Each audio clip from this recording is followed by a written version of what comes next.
Bon, je vous annonce qu'on doit commencer depuis. Mais Il y a un qui est parti chercher le verre. les verres sont là. Mais il est où, là? Non, je crois qu'il allait chercher le... Ouais, Kwashokor. Il est allé se déguiser. Est-ce que tu sais que en fait lui, son surnom c'est Kwashokor? Ouais, voilà. Zoul vient de nous rejoindre dans le studio et il est déguisé. Tu as vu tous les bruits qu'il est en train de faire, non? Tu as vu, Avant, j'imaginais, tu vois, quand tu faisais le podcast. Ah ouais? Donc tu te trompes aussi dans le mot. Podcast. Je suis américain, t'as vu, je suis américain, tu vois. Et là, le fait de le voir comme ça, c'est un truc de fou. Oui, ça a commencé. Parce que, En fait, j'imaginais, et là, le voir comme ça, tu vois. en fait, tu as vu, non, dans tous les épisodes, quand je parlais de ces déguisements, tu vois, c'est réel. C'est réel. Le mal est réel.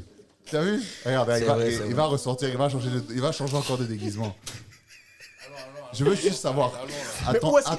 Où est-ce qu'il enlève tous ces déguisements? À ton époque, tu te changeais dans les cabines téléphoniques. Maintenant, il n'y a plus de cabines téléphoniques. Ou maintenant, il y a les cabines qui sont au bord de la rue. Quand tu te changes, tout le monde te voit tout nu.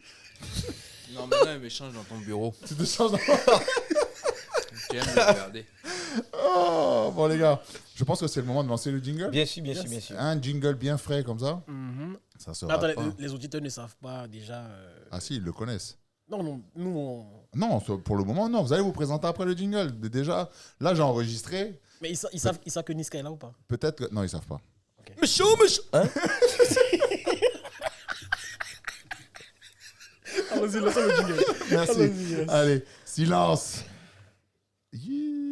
C'est parti. Aquabar, on dit quoi? On dit quoi? Bienvenue sur la terre des éléphants d'Afrique. Posez-vous. Décapsulez votre boisson favorite. 5, 4, 3, 2,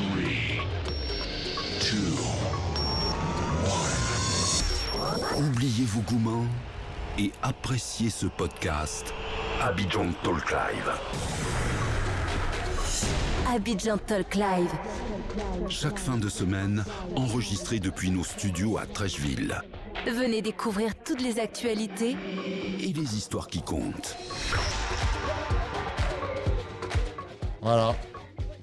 On a enfin lancé l'enregistrement de ce podcast. Bienvenue, chers auditeurs, chères auditrices d'Abidjan ou d'ailleurs. Vous êtes de plus en plus nombreux à avoir adopté ce podcast et à nous écouter de plus en plus. Aujourd'hui, on est dans nos studios à Trècheville où nous sommes fiers d'enregistrer. Avec moi, mon alcoolite de toujours. Respecte-moi, mec. Aïe, mon alcoolite, Batman, Robin.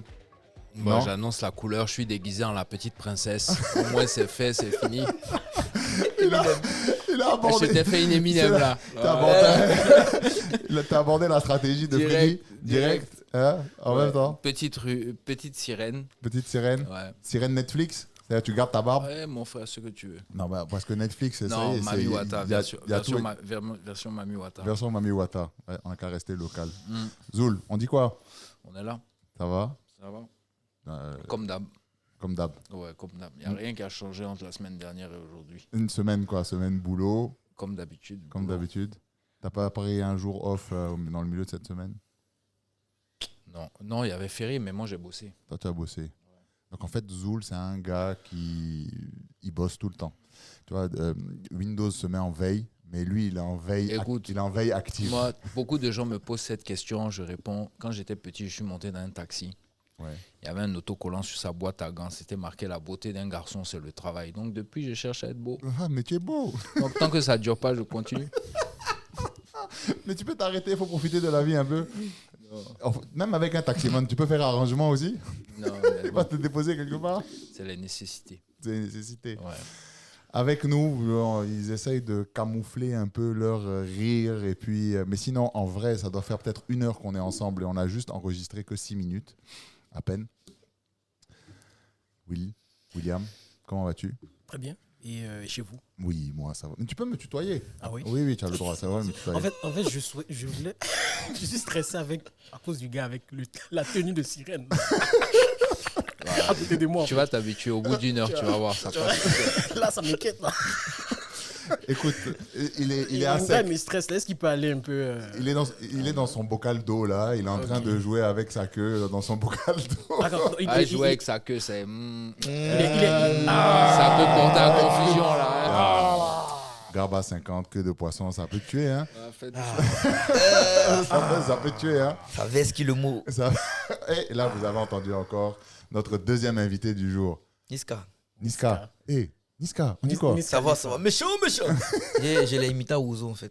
Ah, tu l'as invité? À Ouzo, et moi. On dit quoi, Freddy? Ça va bien. Écoute, c'est un honneur de te recevoir à ce podcast. Ah, merci là-bas. Ouais, non, vraiment. On se disait que on n'allait jamais démarrer.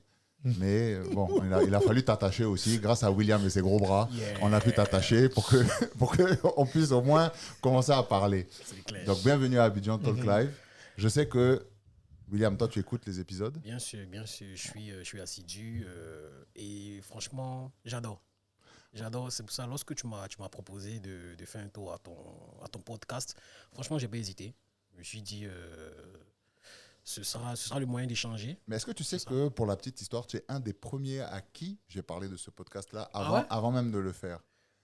Du coup, ça tombe bien, mon manager Freddy qui est là. On va pas plutôt lui réclamer les royalties et tout. Tu laisseras ton wave au secrétariat. Ah, là-bas. ok, ça Ouais, marche, j'ai tu sais, on est une prod bien organisée. Ça marche. Voilà. Non, mais ça fait plaisir déjà de savoir, tu vois, ça fait plaisir. Et moi, j'encourage, tu vois. On a vu comment ça a évolué très rapidement. Et franchement, moi, je suis fier, tu vois. Et le fait de savoir que j'ai été l'un des premiers à qui tu as parlé de ce projet, ça me rend encore plus fier. Et puis voilà, bon courage. Et puis, voilà. Écoute, on avait un invité il y a 2 semaines qui était là, qui disait que en Afrique, et principalement en Côte d'Ivoire, hein, puisque c'est la Côte d'Ivoire qu'on veut toujours mettre en avant, vous l'avez compris en écoutant nos épisodes, on est dans cette tradition orale, un peu de griot, où beaucoup de choses se transmettent. Pourquoi quand j'ai dit griot, tu as regardé Freddy?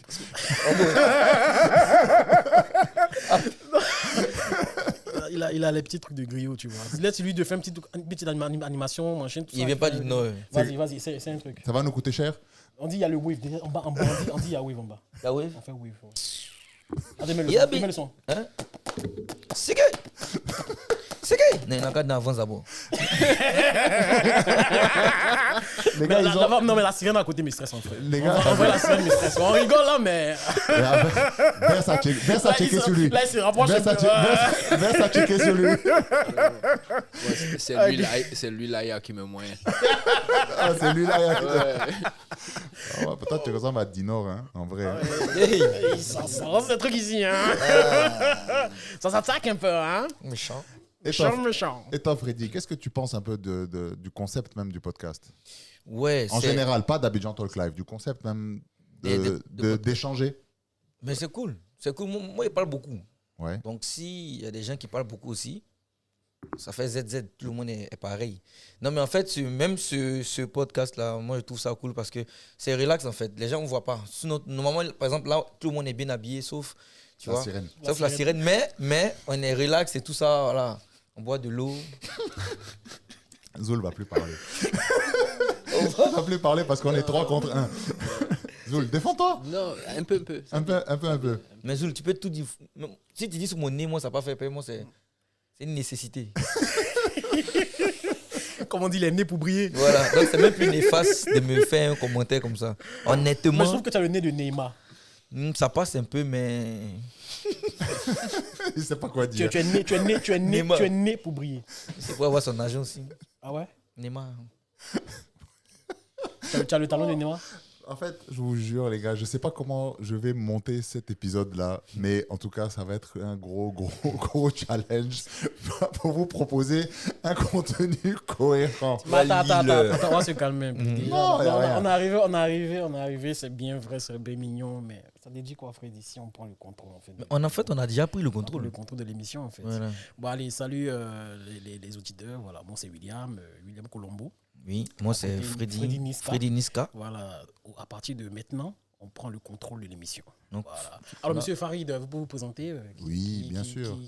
Qu'est-ce que vous faites dans la vie Attends, il a vite accepté. Hein. Oui, bien sûr. Oui, bien sûr. De toute façon, on dit ah oui, Wamba. Présentez-vous, monsieur, s'il vous plaît. Mais là, pour le coup, ça s'inverse. C'est nous qui allons encaisser. Oui. Il n'a rien répondu à ça. Alors, monsieur Farid, en face de nous, est-ce que vous pouvez vous présenter Oui, bien sûr. Eza Farid de la République très très démocratique du Congo. Kolingisa. Important. Je savais que j'allais ouvrir une porte que je ne pourrais pas refermer. Sérieux, là, on doit continuer. Ce Congo, du coup, vous faites quoi dans la vie, monsieur Farid? Je fais des podcasts. Des podcasts. Ah, vous êtes podcasteur. Je suis podcasteur okay. semi-amateur. Le thème casteur, ça me fait un peu. Ça fait comme les gars, ils castent. Les gens castent. Tu vois, les gars, ils cassent les animaux, là. Freddy, qu'est-ce qu'il boit? C'est de l'eau. C'est de l'eau. Dans le jingle, son on eau a dit... est colorée, bizarrement. Dans le jingle, on a dit décapsuler et puis soyez tranquille. Allez, bon, on repasse la main à monsieur Farid qui va continuer à faire ce qu'il sait faire. Voilà. William, donc toi tu es dans ce même environnement qui est la prod. Exactement. Donc présente-toi un peu à nos auditeurs. Alors, pour faire plus sérieusement, je suis William Kanga. Je suis, on va dire, je bosse dans tout ce qui est communication. Je bosse aussi dans tout ce qui est production audiovisuelle. J'ai une entreprise en Côte d'Ivoire, Recplay Group. Okay. On travaille dans tout ce qui est projet institutionnel, commercial. Voilà quoi. Là, on se projette bientôt sur un projet cinématographique. Ouais. Et voilà. C'est ta prochaine étape? Ma prochaine étape, exactement. Court-métrage ou long-métrage? Court-métrage pour ensuite aller sur un long-métrage. On a déjà fait des courts-métrages, c'est fou, on a déjà fait des courts-métrages avec Ange Freddy. Des courts-métrages qui datent. Hein. Et des séries aussi. Des séries aussi, on a fait le premier court-métrage qu'on a fait ensemble, c'était en 2017. Ouais. Et c'est un court-métrage qui a quand même fait parler à l'époque. Hein. On se rappelle, avant, il n'y avait pas... Braquage, ouais. Avant, il n'y avait pas beaucoup de gens qui étaient... il n'y avait pas beaucoup d'auditeurs sur Facebook, Instagram, etc. comme maintenant. Et dis-toi qu'en 2017, lorsqu'on a lancé le teaser de Braquage, du court-métrage que j'ai produit avec Ange Freddy, la même minute, on était à 10 000 vues. 10 000 vues avant, c'était un truc de fou. C'est 200 000 vues actuellement. 200 000 vues, voilà, en une nuit. Du coup, moi, j'ai lancé le film. J'ai lancé le film, le teaser du film. Et en gros, moi, je suis sorti. C'est pas comme maintenant où tu as le téléphone, tu regardes tout le temps tes notifications, etc. Avant, tu sors, tu rentres à la maison, après, tu regardes ton ordi. Et en fait, c'était comme une avalanche, en fait. Tu vois, tout était rouge, les notifications. Je me dis, attends, j'ai des nudes dehors, quoi. Ta sextape est sortie. Tu vois. Et du coup, genre, je clique et je vois, en fait, plein de likes. J'avais jamais eu autant de likes, tu vois. Et je me dis, attends, c'est quoi ce truc de fou? Donc lui, je l'appelle, je lui dis, mais mec, le truc qu'on a lancé là, il y a un truc qui se passe. Il y a un truc qui se passe, tu vois. Et après ça, 2 semaines après, on a lancé le film entier sur Facebook. Mais malheureusement, il s'est un peu dispatché à beaucoup de gens de pages qui ont reposté, ce qui a fait qu'on n'a pas pu comptabiliser les vues. Mais sur la page principale, on devait être à 500 000 vues. Ah oui, 500 000 vues. C'est énorme, hein? Énorme, tu vois. Si tu te rends compte, énorme, c'est que énorme. 500 000 En 2017. Wow, 2017. C'était extra. C'était énorme. Et voilà, donc sur ça, on a commencé à travailler en amont sur certains projets. Et puis après, on va dire, la vie a fait que chacun a évolué de son côté. Ça. Moi, j'ai étudié en communication, comme je disais précédemment. Donc, je me suis lancé sur mes projets, on va dire des projets de publicité, des projets. J'ai commencé à bosser avec des agences en Côte d'Ivoire. Et j'essaie de produire des trucs et tout, machin avec eux. Et là, on est encore en 2023. On se retrouve encore. Et on travaillera, on essaie de travailler sur un projet, un court-métrage qu'on va lancer bientôt, quoi. Mais en gros, moi, ce que je fais, je suis dans la production, je fais tout ce qui est communication, tout ce qui est publicité, tous les films institutionnels. Ben, en gros, je kiffe beaucoup tout ce qui est cinéma, tout ce qui est attire au 7e art. on avait fait un podcast un peu sur l'utilisation d'Internet en Côte d'Ivoire. Et on avait remarqué, je ne sais pas si tu te rappelles, Zoul, qu'il y avait énormément de connexions mobiles en Côte d'Ivoire.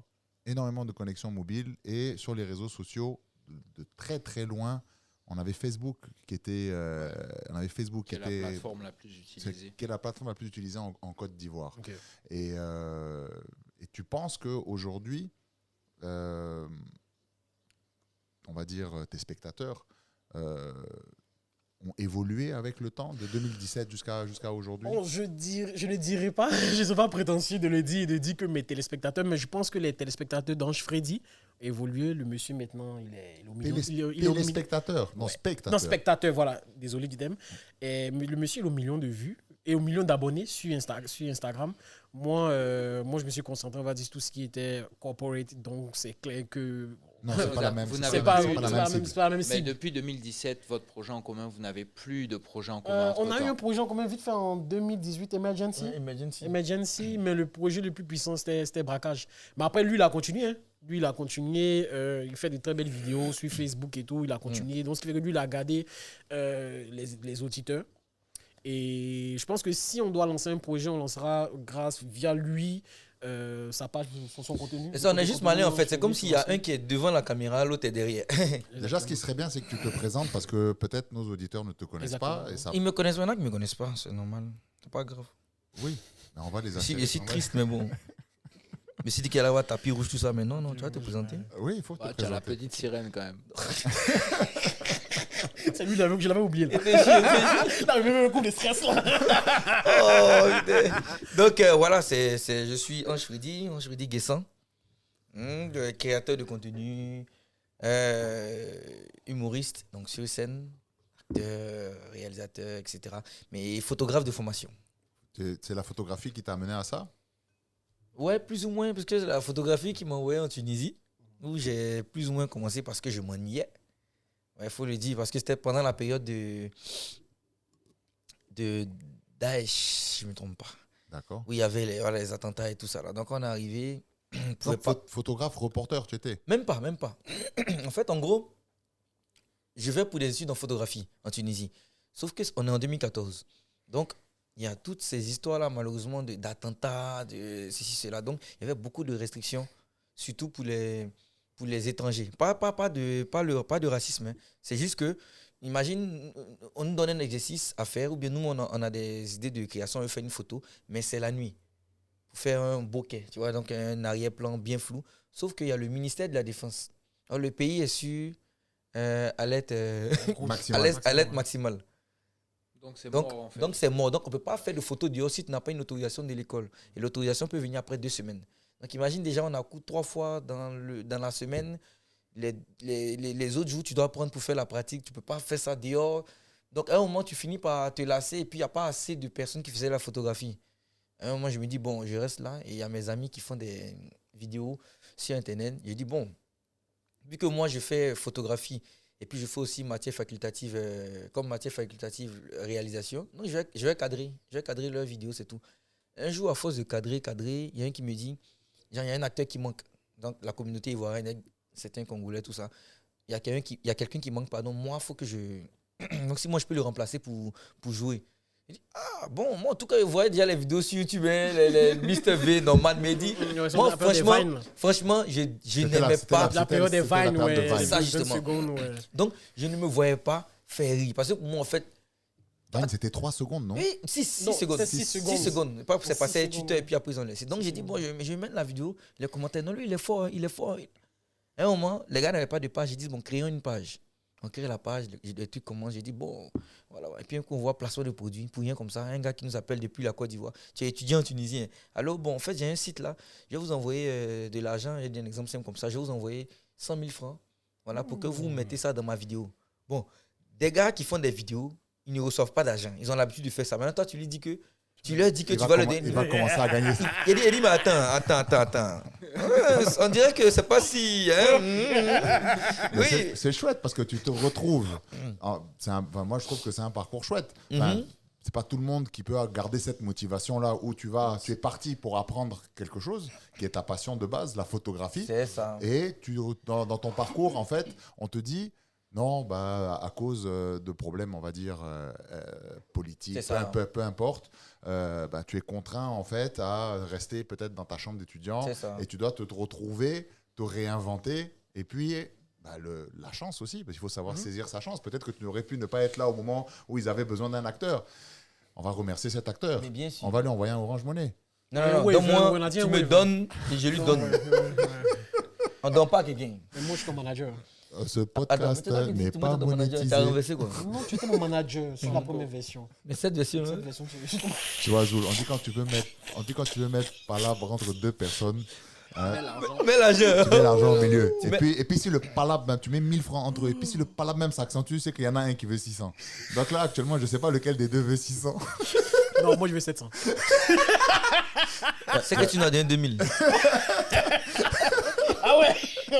Freddy s'est décomposé, mais il a rebondi rapidement. Non, mais c'est extraordinaire, bravo à toi. Moi, on en a déjà parlé, puisqu'on on a eu à faire une collaboration ensemble. On a eu à faire cette collaboration dans le cadre de mon activité professionnelle. Et je t'avais dit que je regardais tes vidéos. C'est ça, c'est vrai. Et j'étais fan. Parce que, en fait, le nouchi, l'humour ivoirien en lui-même, si vous vous rappelez bien, à cette période-là, ne s'exportait pas autant comme il s'exporte aujourd'hui. Aujourd'hui, ça c'est vrai. Et quand tu regardes, par exemple, le dictionnaire français, il y a énormément de mots issus de contextes, puisque le nouchi, pour nos auditeurs qui ne sont pas ivoiriens, le nouchi, c'est une langue de contexte, on va dire. C'est ça. C'est une langue de contexte par rapport à un climat socio-politique ou par rapport à des tendances ivoiriennes qui font que on a des gars qui conceptualisent, qui créent des mots pour imager des situations. Et il y a des mots aujourd'hui, des expressions ivoiriennes qui sont, dans le dictionnaire de la langue française. Oui. Donc ça veut dire que c'est passé par l'Académie française. Ils ont accepté que ça rentre dans leur vocabulaire de tous les jours. Vocabulaire, jargon. Dans leur jargon de tous les jours, exactement. Et surtout, c'est repris par des artistes, par des chanteurs, bien sûr, il y a beaucoup de la diaspora ivoirienne qui s'exprime à l'étranger, mais c'est adopté aussi par d'autres artistes. Donc, chapeau bas à toi. Chapeau bas à toi. Merci beaucoup. Et c'est quoi tes projets pour, je sais pas, à venir ou À venir. Bon, déjà, comme j'avais dit avec William, il y a certains projets quand même qu'on a en tête. Tu peux appeler Monsieur William. Voilà. Je suis en pas, fait, il parlait beaucoup, donc je voulais que tu parles. Tu peux m'appeler plus que lui. Monsieur William parce que je suis pas ton camarade en fait. Ok, le boss. Donc, Freddy, pardon, continue. Nenny Sansi, moi, on l'a fait oui, vas-y, t'es dit. Non, je m'excuse, je suis désolé. Tu vas toucher Togo. Non. Je m'excuse, non, je te demande merci. Je te demande merci. Donc, en gros, on a quand même certains projets qu'on espère pouvoir réaliser, donc sitcom et tout ça pour le petit écran, donc pour la TV. Par télévision. Maintenant, hormis ça, bon, ce sera vraiment pour 2024. 2024 Prochain. Des courts-métrages. Des vrais courts-métrages ou des Ouais, des films? vrais Des courts-métrages. courts-métrages, des films, même des films, séries, tout ça. En fait, nous, on écrit beaucoup. Moi, j'écris beaucoup. Tu vois, pour la TV, voilà. On écrit beaucoup. Mais Oui, j'ai lu une fois, tu m'as passé. Ouais, je te passais un tu truc m'as là. passé Ouais, ça. on a modifié. C'est ça. Et là, c'est nerveux. Oui. Et ce dont on parle, c'est surtout que, hormis même les sitcoms, courts-métrages, longs-métrages qu'on espère pouvoir faire, moi personnellement, par exemple, en 2024, mon prochain spectacle, parce que j'ai fait un spectacle en 2022, mais pas en 2023. Oui, parce que ce que nos auditeurs ne savent pas, c'est que tu t'es lancé dans une carrière de one-man show. Yeah, C'est ça. C'est énorme. Fait du stand-up, oui. Donc, imaginez les gars, de la photographie, ils passent à des super courts-métrages, à faire des vidéos. C'est de la comédie web. On peut appeler ça de la comédie web, de courts-métrages, et maintenant tu te lances dans une carrière de... J'ai une question. Est-ce qu'on peut l'appeler comédien? Bien sûr. Le problème, c'est qu'en Côte d'Ivoire, les gens ont une tendance à penser que c'est péjoratif. C'est ça, alors que c'est normal. C'est un métier. C'est un rôle, en fait. Du commun, il il campe un rôle. C'est même pas en rapport avec l'humour, forcément, même. Tu sais qu'en On met tout comédien. J'ai vu une fois, j'ai vu Tom Cruise. On met Tom Cruise, on met comédienne. Tu sais, il y a un truc qui m'a tué. Tu sais pourquoi j'en dis ça? En fait, un jour, on allait. C'est une anecdote, c'est un truc de ouf. On allait louer du matos. On devait faire un film, tu vois. Genre un film d'action, machin, avec un gun, tout. Attends, je te coupe dans genre sur ta carte, il y a marqué comédien, Non, artiste. artiste. Humoriste. Mais c'est pareil, hein. Moi, comédien, humoriste. Moi, j'ai la carte de. Non, j'ai humoriste, c'est la j'ai scène. La carte de Chuck Pat, il y a marqué dessus comédien. Comédien. T'as sa carte, tu fais Non, quoi avec sa moi, carte c'est artiste. Je l'ai rencontré. Très belle question. Je Très l'ai belle question. rencontré dans un coin. En fait, on a été amené un jour à être dans une salle d'attente. Et malheureusement, heureusement, ça a duré quasiment 6 heures. On attendait notre rendez-vous pendant 6 heures. Il était dans la salle. Et puis pendant 6 heures, on a eu droit à un spectacle. Ouais, il est excellent. Oui, mais si, c'est ça. Quand vous...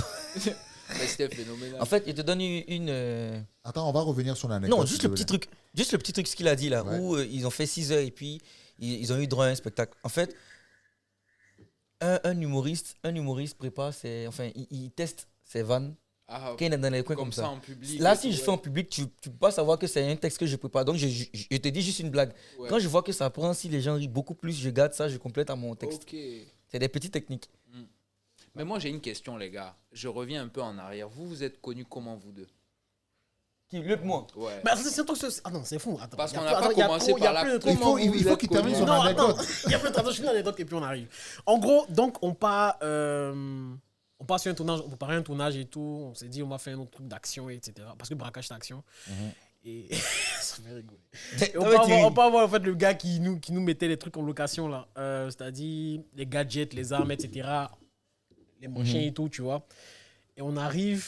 En fait, le Moi, truc- mais soit ici, on a. Freddy, en fait, a payé pour que le gars fabrique en fait un genre de commissariat, tu vois.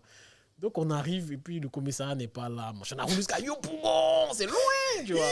Donc, on arrive dans le commissariat n'est pas là. Donc, mon gars, il est au bout, il est énervé, tu vois. Et le mec qui arrive avec les armes factives et tout, machin. Freddy lui dit, mais c'est comment et le commissariat, il n'y a pas de comptoir. Le gars dit, ouais, mais c'est ça qui est là. Tu vois. Il dit, ouais, mais c'est ça qui est là, tu vois. Mais non, Freddy, il est au bout, son quelque chose. Donc, Freddy rentre en clash avec lui. Et dans le clash, les gars s'attaquent, non. Et il y a une punchline qui m'a tué. Le gars dit, oh, va là-bas, toi là quoi. Tu es un comédien, quoi. Le mec dit, oui, je suis comédien. Tu vois, ça m'a tué, tu vois. Le mec dit ça, mais oui, je suis un comédien. En fait, les gars étaient énervés, tu vois. Le gars lui a dit, tu es un comédien. Dans la colère, parce que ce qu'il disait en mode. Il voulait lui faire mal. Il voulait lui faire mal. Il dit, Mais alors que non. non, limite le comédien, tu vois, généralement, il y a un thème en Côte d'Ivoire, tu vois, quand tu veux quand un gars te dit un truc, tu dis, oh, va là-bas, toi, tu es un comédien, Ouais, quoi. quand tu Genre, veux, moi, en tu fait, crois quand tu veux pas. dire c'est un plaisantin. C'est un plaisantin, ou exactement. voilà. Quand tu vois, quand tu dis c'est un En fait, plaisantin. c'est le sens qu'il a Dans le dit. sens C'est que dans tu ce vois, qu'il a Il a dit, quand tu es un comédien, toi, tu peux le faire comme toi, tu es un comédien. Tu es plaisantin. Puis il dit, mais oui, c'est un Et comédien. puis, je suis un comédien. Moi, je suis derrière, et puis j'éclate de rire, tu vois, les deux sont bruit. Il était sur Ça, le c'est un truc soutenir. de Normalement, ouf, tout le monde sait pas. Qui était payé, il lui, c'est il dit, mais attends. Non, ça, c'est un truc de ouf. Ça, c'est une anecdote de ouf, tu vois. Et ça. En Europe, comédiens, artistes, ils ont Comédien, c'est un statut. ils ont un statut, c'est un intermittent du spectacle. Yeah. Et ils ont. Un ils ont- acteur, c'est un comédien. Non, mais c'est même pas ça. C'est-à-dire que. Justement, c'est ce que je vous l'ai dit déjà même. Un acteur, C'est un comédien. C'est moi, vaste. pour moi, dans la comédie, c'est pour moi, je peux me tromper, hein, la comédie est un panel et un arc, une corde à l'arc de l'acteur. En fait, Parce que pour moi, la comédie. la comédie, c'est jouer un rôle. Oui, mais c'est beaucoup plus difficile que jouer d'autres rôles qui vont être, par exemple, du drame ou. Ça ou existe, la mais comédie dramatique, Faire rire, hein, faire rire, c'est extrêmement Faire difficile. rire, c'est difficile parce que si ça ne joue pas, Parce que tu dois c'est créer. la merde en fait. tu Il y a dois des créer- blancs, il y a. C'est ça. Tu dois créer un contexte, Ouais. tu dois mener ton histoire pour arriver à une chute et tu dois créer en fait tout l'environnement pour que celui qui t'écoute, le spectateur, puisse commencer à s'imaginer C'est en ça, fait la c'est ça. scène et tout. Pour moi, c'est beaucoup plus difficile que une autre corde qu'un acteur peut avoir. Mais bon, ça, c'est parce que le grand public a tendance à confondre comédien. En fait, il associe comédien et faire rire. C'est ça. Mais en fait, un comédien, c'est un acteur. C'est un acteur, ouais. La comédie, c'est le fait de jouer un rôle. Interprète Donc, un ça rôle, peut ouais. être de la comédie qui fait rire, ça peut C'est être de ça. la comédie dramatique, Dramatique, ça peut être exactement. plein de choses. Donc les acteurs, Exactement. c'est des comédiens. L'humoriste, maintenant, là, c'est différent. Humour, Mais c'est en Côte différent. d'Ivoire, ça a une D'accord. notation, une connotation Péjoratif. en plus. C'est qu'on dit que tu es un comédien, tu es un plaisantin. Tu as plaisanté, ouais. Ouais, voilà, tu sais, ici on aime bien se moquer. Et c'est la seule façon qu'on peut utiliser pour pouvoir un peu se protéger. C'est se moquer de celui qui est en face de soi. Et les Ivoiriens, ça, ils sont extrêmement forts. Ils sont très, très forts. Puissants dedans même. Dans attachement. C'est ça, non? C'est la base. Les gars, pour revenir à ma question, posé une vous question êtes très connu- importante. Je vous vais laisser êtes Freddy connu répondre. comment? Est-ce que tu te rappelles? On va voir. Est-ce que tu te rappelles? C'est pas Non, c'est pas là-bas, frérot. avant l'école. Il n'a même pas là-bas, répondu. frérot. Vas-y, réfléchis, frère. Réfléchis, mon gars. Tu dis c'est pas à l'école. C'est pas C'est avant l'école. Avant Je l'école. pense que ce soir, on va gâter. Ah Lui, ouais. il veut me signer. Tu veux me signer? Mais il t'a attaché. Non, ne bougez pas ça maintenant. Hein? Donc, on parle ça, mais ne parle pas des thèmes du contrat. Mais papa, il était côté à la tête, il dit, mais voilà. Non, J'ai aussi j'ai un wave une anecdote. J'ai un wave. J'ai aussi une anecdote. J'ai un Donc, wave. ce monsieur-là, Envoie ton numéro. Ils sont en train de je jouer. reçois ça maintenant. Attends, Dans le, Donc, dans ce le- monsieur-là, dans le mais calme-toi, studio, je ils te sont fais le wave, dans le je te fais le studio wave. pour que vous il va imaginez. m'envoyer. Ils sont en train de se pousser. J'explique un peu. Il était avec. Je te fais le wave. Il était. Attends, tu veux combien? Bon. Attends. Assez. C'est Un 1000 tas. francs, et puis tu t'es. Un tas. Hein? Et puis tu t'es. Il parle même plus même. Il y a dit on s'est vu, tu vas quoi? Attends, Freddy, je suis déçu. Donc- Tu es moins cher comme Attends, ça. attends, 5 000. attends. Augmente. Ça Mais va, attends, un signé papier. Et- Tu dois 5 000. Donc, laissez-moi parler, je vais avouer. le Oui, Big je suis Team, prêt à voilà Attends, le on va Big Team. signer. On va signer. Je suis prêt à tout perdre.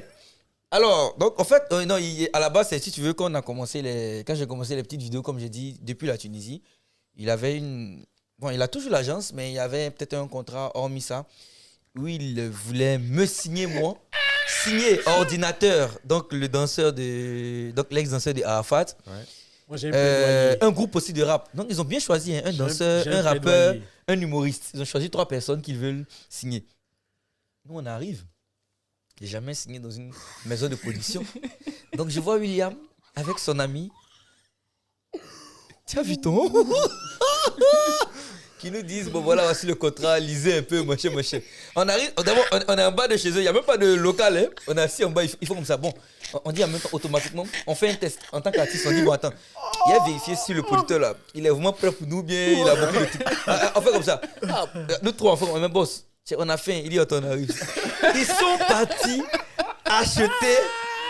Shawarma. Non, Shawarma, c'est beaucoup. Ils sont partis acheter. Biscuit biscrème là. Hey, yaourt. Ah, mais yaourt. Non, mais yaourt, il plaît. Ils disent ça donne des forces.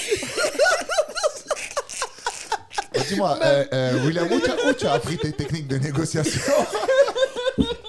Mais c'est Attends, Farid. non, Donne-moi ton wave, tu supprimes ça au montage. Donne-moi ton wave. C'est quoi ton wave, Farid? Le problème, c'est qu'il est en direct. Ça coupé, il a sa chance.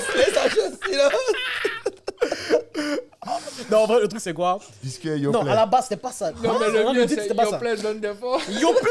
Non, mais Yoplait donne des forces. Man, on aurait pu te donner le biscuit sans le Yoplait, frérot. Tu as vu ça? Reconnais Non, les efforts. tu as vu l'homme noir? Donc, en fait, Non, maintenant, reconnais les efforts. je comprends pourquoi tu as arrêté ta collaboration avec lui. C'est ouf.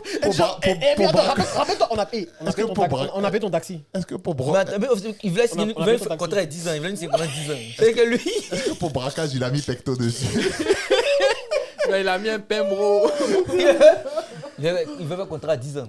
On dit biscrème avec yaourt. C'était Mais le tu te début, rends frérot. compte, C'était le début, frérot. T'as Tu te signé ou rends t'as compte pas à signé? l'époque, tu signes. Tu as signé ou tu n'as pas signé? Et on n'a pas fait. Et me traquer quand je cherchais. Mais signe le ouais, man. Moment n'a mal, mais signe le ouais, jeune. Il dit, mais signe le ouais, jeune. Vas-y, signe. Et puis le but, non, moi je disais un truc. Pourquoi il a mangé nos biscrèmes et puis nos Yoplait? S'il n'était pas intéressé par le contrat, il n'allait pas manger. Tu as mangé ou pas? Attends, Il avait fait. Il avait fait. On a fait. Attends, zoom, de toi à moi. Ouais. On te propose un contrat. Les morts sont piqués, vous voulez les blaguer. Le contrat ne te sied pas. Oh. Mais pourquoi tu consommes le produit du contrat? Pour le Tu sais qu'il y a une déplacement. histoire, il y a une histoire Il s'est pas similaire. déplacé, cadeau. Ah, tiens, quand même. Non, mais on a pris son taxi en plus. Hey, on a Ton négocié. taxi était cher, man. On a négocié. Ton taxi était cher, on a négocié. Et puis il négocie son taxi. Tu sais qu'il y a une histoire, il y a une histoire similaire avec un chanteur très connu ivoirien, Asalfo.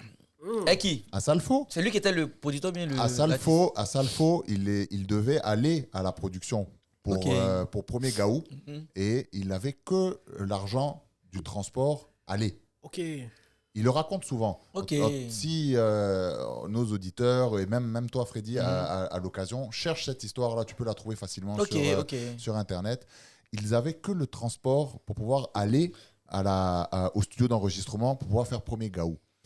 Quand ils sont arrivés, le gars qui était censé, l'arrangeur, qui était censé produire pour eux, David Taillero.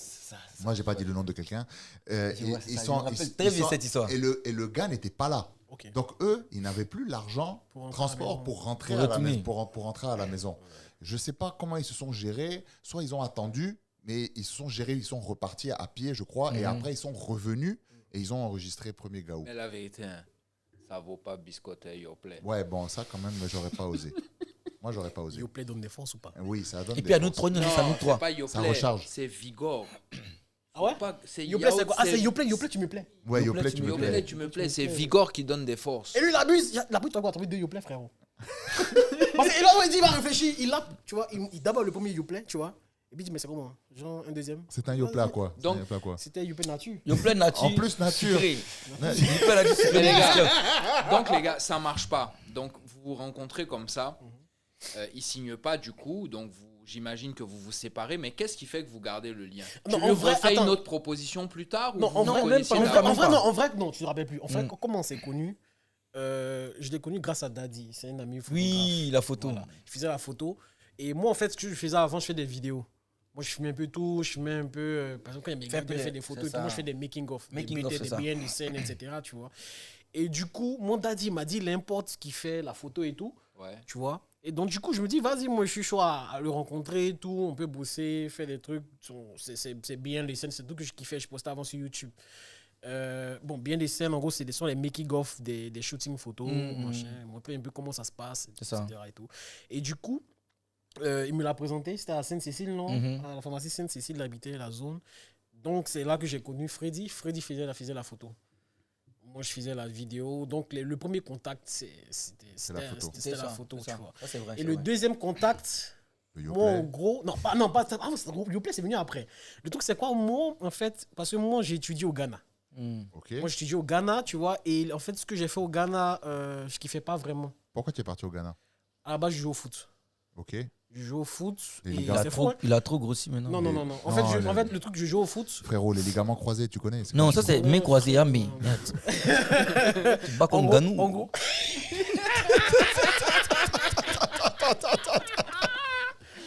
Je tape des gens pour vivre. Je tape des gens pour vivre. Et en gros, le truc, moi, je joue au foot au Ghana. Et j'ai eu un malentendu. Je parlais de ça. J'ai eu un malentendu en fait avec mon agent en fait. C'était ton frère congolais. Mon frère congolais, oui. Il voulait te payer en Yoplait. Non. Il m'a malo. Et en gros, l'idée, en fait, je devais signer à Kiev. À Kiev, en Ukraine. Ok. Je joue au foot, je joue latéral. C'est que tu jouais bien, alors. Ouais, je joue au Ghana, ouais. Latéral. Et incroyable. Et en gros, dans les contrats, il y avait plein de trucs chelous. Donc, moi, je dis, je vais rencontrer mes parents, essayer de discuter. Et lui, en fait, il insistait que non. On était en quelle année comme ça? Pour que les gens puissent voir la période. C'était en 2011. 2011, donc là. 2010. Ouais, quand même. Avant, ouais. 2010. Avant le truc de donc, en gros, voilà. Et après, l'idée, c'était quoi? Moi, je suis revenu à Abidjan pour rencontrer les parents et tout, etc. Et quand je suis rentré, les parents m'ont dit qu'il y avait d'autres propositions sur la table et tout, machin. Et lui, il a rencontré mes parents en annexe. Et ce qu'il m'a proposé comme contrat, c'était pas le même truc qu'il avait proposé. Je trouvais que en fait, le gars, il avait mis des clauses vraiment bizarres dans le contrat, quoi. C'était mon agent, mais il avait mis des clauses cheloues. Donc, qu'est-ce qu'on a dit? On s'est dit, bon, ok, qu'est-ce qu'on va faire? On va changer d'agent. Et puis, on va voir comment ça se passe. Maintenant, le truc, c'est quoi? Malheureusement, le contrat est passé par lui. Parce qu'il envoie des gens en Italie et tout, machin. Le contrat est passé par lui. Donc, le contrat à Kiev, en gros, ça a sauté. Ouais, c'est tombé à l'eau, quoi. Ça a sauté. Donc, je me suis dit, bon, ok, je suis à Abidjan. Qu'est-ce que je vais faire? Bon, tu connais, quand tu es à Abidjan, tu as fait le foot, tu as rencontré un peu les rappeurs, tu vois. Tu t'es mon rap. Tu t'es lancé dans la musique. En plus, tu as pu quitter le monde même de... Tu t'es lancé dans la musique? Bien sûr, je fais des sons de rap. Tu vois, donc je me sens à rapper, machin, tu vois, au quartier avec les gars et tout, machin, tu vois. Et le truc, c'est quoi? C'est qu'avant, Côte d'Ivoire, en 2010, 2011, On n'avait pas les moyens, tu vois, de produire, en fait, d'avoir le matos déjà, des caméras. Pour nos auditeurs, 2011, c'est une période cruciale dans l'histoire récente de la Côte d'Ivoire. C'est vrai, c'est la période la même où... En gros, et voilà, et on n'avait pas les moyens. C'était difficile d'avoir une caméra pour pouvoir faire un clip et tout. Je me rappelle ceux qui faisaient des clips à cette période, c'était Boss Playa. Quand on était Boss Playa, on te disait, c'était le feu, tu vois. Et du coup, nous, on n'avait pas de matos, on était des crevas. Tu vois, le gars il est revenu, mon chien avec les Ghana CD, c'est dead. Il avait tué la famille, tu vois. Et en gros, je faisais du son. Et le problème, j'avais personne qui fait mes clips. Donc moi, je me suis dit quoi? Ce qu'on va faire, il faut qu'on trouve une caméra, mon chien fait des trucs. Et c'est fou, j'ai un ami qui, son père joue au tennis. Donc lui, il filmait en fait ses compétitions. Ses trucs, tu vois. Et il avait une caméra. Donc du coup, un jour, on est tombé sur la caméra, on s'est dit, ouais, mais vas-y, on peut se faire un clip, machin et tout. Donc, qu'est-ce qu'on a fait? On a pris la caméra du daron et on a réuni les gars du quartier et tout, machin. On a filmé. On a filmé. Genre, un gars a filmé, moi j'ai filmé un peu, etc., tu vois. Et lorsqu'on a fini, moi j'ai pris les rushs. Les rushs sont les éléments vidéo, les mini-clips là. Et moi, je suis rentré à la maison. Je suis rentré à la maison et tout. Je les avais sur une clé, je ne disais même pas, tu vois. Et après, moi, on m'a rappelé au Ghana, le club avec qui j'étais m'a rappelé au Ghana, donc je suis reparti. Maintenant. C'était triste de quitter la Côte d'Ivoire? Non, même pas. Moi, je me disais. Puis après, la Côte d'Ivoire, la période, c'était vraiment. C'était tendu. En fait, il a fui. C'était une opportunité. Il a fui. C'était une opportunité d'avoir une carrière. Une carrière de foot. Donc, en gros, moi, quand je suis arrivé, on m'a mis sur le banc de touche parce qu'en fait, les gars ont su que moi, je vais faire un contrat derrière pour partir. En fait. Ouais, donc ils t'ont boycotté. Ils m'ont boycotté. Donc, pendant que je suis sur le banc de touche, je ne joue pas les matchs. Ouais. On ne met même pas sur la liste, machin et tout. Mais pourquoi te rappeler alors si c'est pour te mettre sur le banc? Parce que j'étais en contrat avec, tu vois. C'est une sorte de punition. Donc, en gros, moi, en fait, j'étais sur le banc et tout, machin. Je ne jouais pas les matchs. Donc, parfois, moi, je ne partais pas aux entraînements. Donc, je restais à la maison et tout. Et qu'est-ce que je faisais à la maison? Tu filmais? Je montais, en fait, les petites capsules qu'on avait filmées à Abidjan, les clips et tout. Je faisais ça avec un faux truc, là. Movie Makers. Ouais, Windows Movie Makers. Ouais, c'était le goût des amateurs. Ouais, c'était sur l'ordinateur et tout le monde. Ouais, c'était par défaut sur Windows. Oui, donc en gros, moi j'ai collé le clip, j'ai pas monté, j'ai collé le clip et j'ai kiffé en fait. J'ai kiffé le fait de monter le clip et tout. Et j'ai balancé le clip sur YouTube. Les gars ont kiffé le clip. Rap Ivoire. Mais avant, dis-toi que tu as 82 vues, tu es une star. J'ai 82 vues, frérot. C'est fini. Tu es une star, en fait. Tu vois, non, j'ai 82 vues. Quand tu as 50, tu dis, ah ouais. Tu vois, c'est parti, c'est lancé. C'est parti, tu vois. Parce qu'avant, en fait, il y avait des groupuscules de gars. En fait, un gars qui a YouTube, il y a 10 gars qui regardent le clip sur l'écran du gars, tu vois. Ouais. Donc, il y avait des compétitions, Fireflow, etc. Où on partait, on rappait et tout, tu vois. Et moi, je kiffais. En fait, moi, j'ai kiffé monter. Donc, je disais en fait aux gars, moi, je vais filmer mes clips et je vais les monter moi-même. Donc là, j'ai commencé à kiffer le montage, etc. Et il y a des gars qui me contactaient pour monter en fait leurs vidéos, leurs clips. Des gars qui n'avaient pas les moyens de contacter de grosses structures et tout. Et c'est dans ça que j'ai commencé. C'est de ça que c'est parti. Tu t'es lancé dans la Voilà. Vidéo. Et après, je me suis dit, bon, il faut que j'arrive à faire toi assez professionnel. Ouais. Donc déjà, je me suis inscrit dans on va dire une institut au plateau là où il y avait en fait un gros réalisateur ivoirien, un ancien. Il a fait de gros films. Et en gros, moi j'ai fait une formation chez lui d'1 an. Et c'est lui qui m'a montré un peu le cinéma. Lui m'a formé au cinéma. T'as pas eu un parcours académique, genre des formations comme par exemple Freddy disait, lui il est parti dans une école pour lui apprendre la photographie. Après c'est venu. Après c'est venu. Okay. M'a formé au cinéma. Ouais, t'as commencé en autodidacte. Voilà, autodidacte, sur le tard. Et après je me suis dit, bon, il faut que j'ai au moins des diplômes. Avant, c'est pas comme maintenant où tu n'as pas de diplôme, tu réussis. Non, ça a changé. Ouais, en faisant des streams, des trucs sur Internet, tu vois. Avant, tu n'as pas de diplôme, c'est chaud. Donc, je me suis dit, bon, il faut que j'ai un diplôme. Et puis, avec la pression aussi des parents, il faut que j'ai un diplôme, machin et tout. Surtout qu'en attendant que le foot paye. Donc, en gros, moi, j'ai fait 1 an chez le réalisateur et tout. J'ai adoré, en fait. Et un jour, j'ai un ami qui, aujourd'hui, c'est une grosse star ivoirienne. Il fait le feu aussi en France. Mr. B. Il compose. Il fait des sons pour Taïk, etc. Pour beaucoup de rappeurs en France. Beaucoup de disques d'or. Beaucoup de disques d'or, beaucoup de disques de platine surtout. Beatmaker, exactement. Et lui me dit, du coup, man, moi je suis à Abidjan, je suis dans une université ici, là. Frère, c'est le top, quoi. Vas-y, viens t'inscrire, et puis voilà, tu vas apprendre des bails et tout, machin, tu vois. Et moi, je me disais, bon, c'est cool, je vais retrouver mon pote, tu vois, parce que lui, on a fréquenté ensemble. On a fait le lycée ensemble, je vais retrouver mon pote et tout, machin, et puis vas-y, on va se lancer, on va essayer de faire des trucs comme il faut. Donc, dans cet élan, je me suis inscrit dans l'université, la dite université et tout, tu vois. Donc, j'arrive, là, j'ai le seum. Déjà, dans l'école, moi, j'avais des rastas avant. Attends, c'est laquelle? La première ou bien on est parti On ensemble? arrive ensemble, là. Ah, là-bas. Ouais. Donc, moi, j'ai des rastas. Vous Où, retrouvez là-bas? là-bas tous Donc, les voilà. On se retrouve là, dans l'école encore nous deux. Moi, Quelle j'arrive. école? Où? Dans quel pays? En Côte En d'Ivoire? Côte d'Ivoire, ici? ici, une école ici, tu Dans vois. la zone d'ici même. Là, Donc, moi, là même. moi, j'arrive, j'ai le seum. Moi, j'ai le Après, style Jules. de footballeur, j'ai des rastas et tout, machin. J'arrive, les gars sont cocotés, bizarre. C'est quoi ce truc-là, tu vois?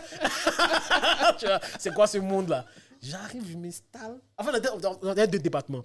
J'étais dans un département, on va dire département Est-Ouest. Et ça, c'est quelle année? Juste pour. C'était en 2013, non? 2013. 2013-2012. Donc la Côte Fin d'Ivoire. 2012. Non, 2013, ouais, La Côte 2013, d'Ivoire ouais. redémarre. Redémarre, tu peu, vois.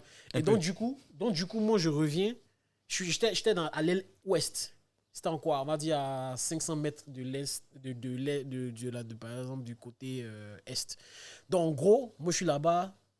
Je me fais chier. Je dis, mais pourquoi je suis venu m'inscrire, en fait, là-bas? Et puis, depuis que mon gars n'est pas dans le même coin que moi.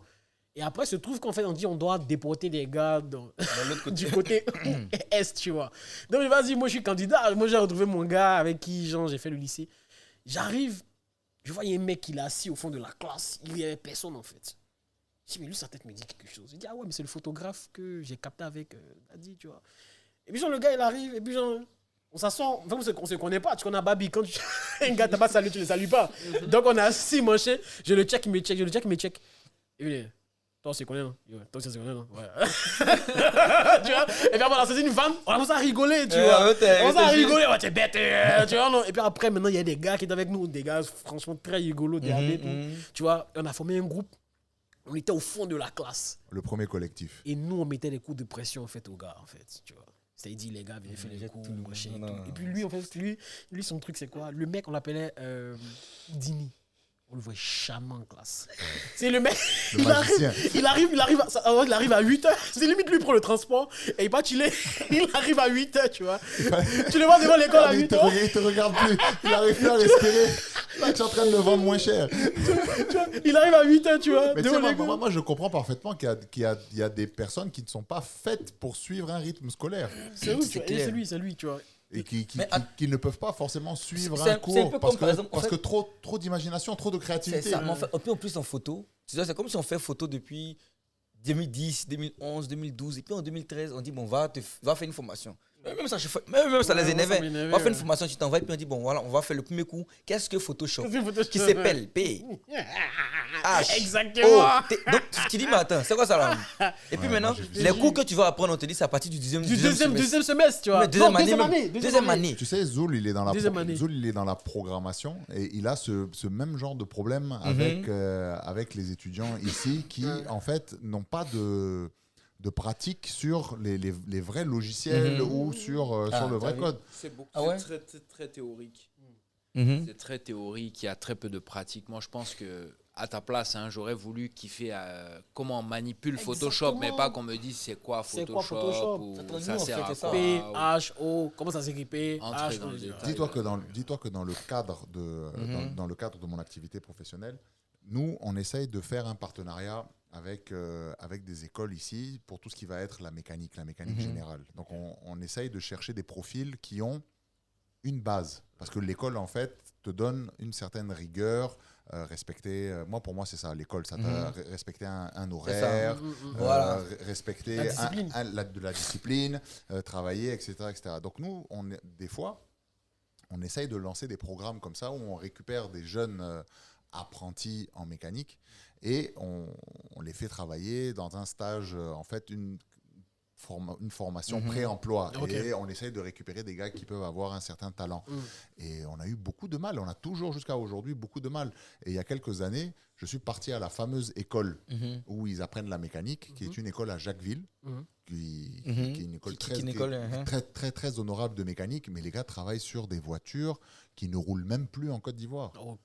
Donc, en fait, si tu veux, il y a un vrai décalage. Et dans ce podcast, on soulève souvent ce problème de l'éducation, de programmes en fait éducatifs, voilà, qui ne sont pas complets ou qui sont difficiles d'accès et qui ne permettent pas à celui qui a envie d'apprendre, l'étudiant ou celui qui a envie de se créer une voie professionnelle, de pouvoir avoir les bases même fondamentales du métier dont il rêve et puis de pouvoir s'exprimer après. Il y a un vrai décalage entre ce qu'ils apprennent et la réalité du terrain. Ouais, non, c'est très intéressant. Mais je vais revenir un peu sur Freddy. Exactement. Je vais revenir un peu sur Freddy. Donc toi, tu reviens donc... il tire court. Tu reviens...